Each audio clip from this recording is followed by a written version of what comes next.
If you are generating AI images and the text inside your renders comes out warped or unreadable, you want to pay attention to this video. Ideogram v4 promises to fix exactly that problem, running 100% locally with 12GP. But there is a catch. If you don't know exactly how to structure your prompt, you are going to end up with the same old garbage. Today we are looking at the good, the bad, and a few 12GP features I haven't covered before. I'll show you exact difference between a mediocre result and one that actually competes with Nano Banana. Backed with real tests, real render times, and the one trick nobody else is talking about. Okay, without any further ado, let's get started.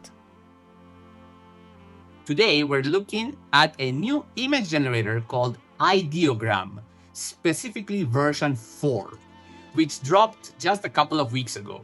It's being positioned as a direct competitor to tools like Nano Banana, and the key difference here is that you can run it entirely on your own computer using 12GP, the open source toolkit I've covered extensively on this channel. I'm running it through Pinokio, but you can also install it manually directly from the Hugging Face repositories if you prefer that route. So here I have Pinokio open. The first thing we want to do is hit the update button at the top to pull down the latest version of 12GP. At the time I'm recording this, the version I had was 12. 26, but actually by the time the interface finished loading, it had already jumped to version 12.288, which you can see right there in the header. That's 2 more updates in the time it took me to open the browser. 12GP moves fast. If you want a full breakdown of everything that changed in version 12, I did a dedicated video on that last week. I'll link it in the description. Now, inside the Media Generator tab, you can see 12GP has a huge model library. But today, we're focused specifically on Ideogram. When you select it from the model dropdown, you'll see this description right in the interface.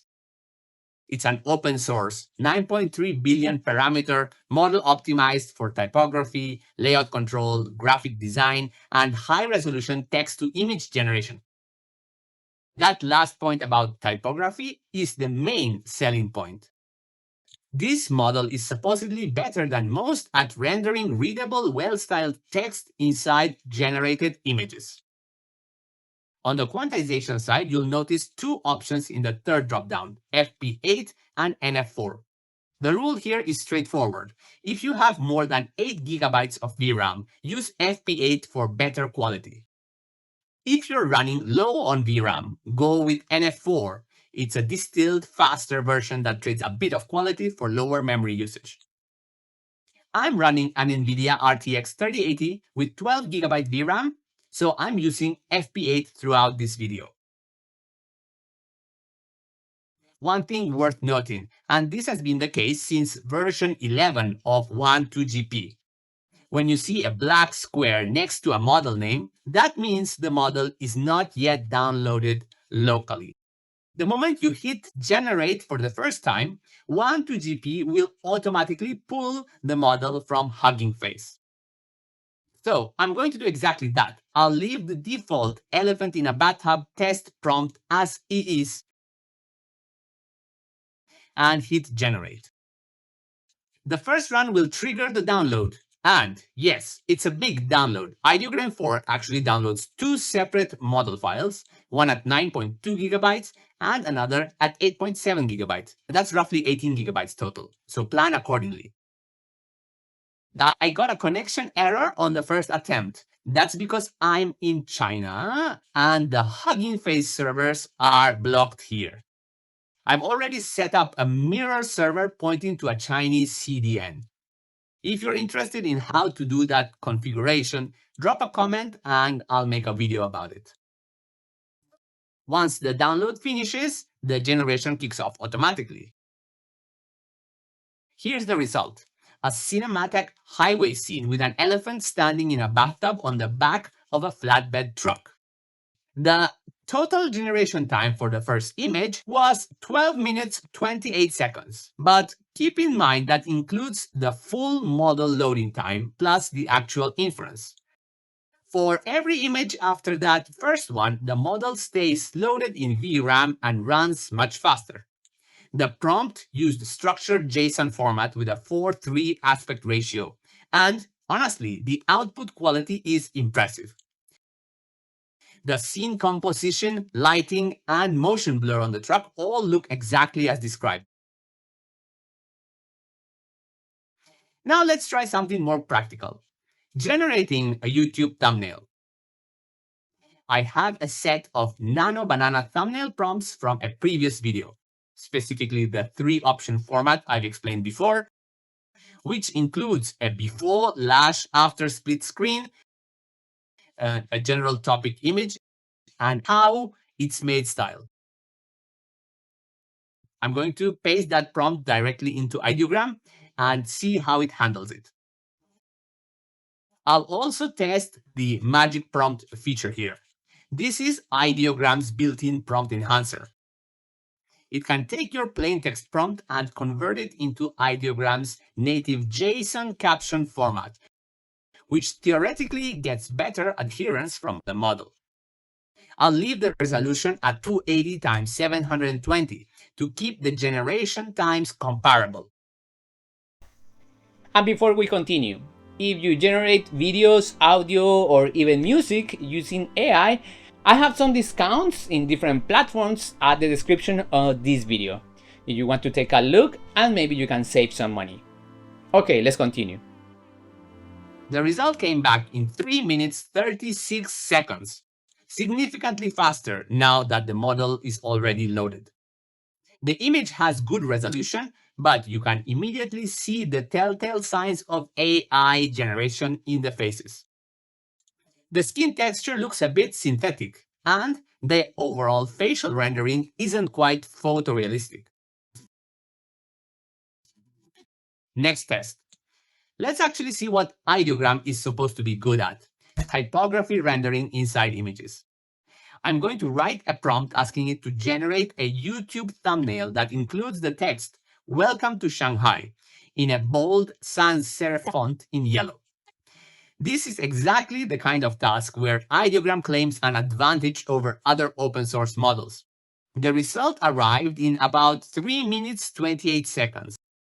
It did render the "Welcome to Shanghai" text. That part actually worked. But the overall composition is weak. The layout feels cramped. One of the figures in the image somehow ended up with 3 arms, and there's an awkward crop cutting through part of the frame. The typography showed up, but the image isn't usable as a thumbnail. Honestly, for this specific use case, Nano Banana still produces better results with the same prompt.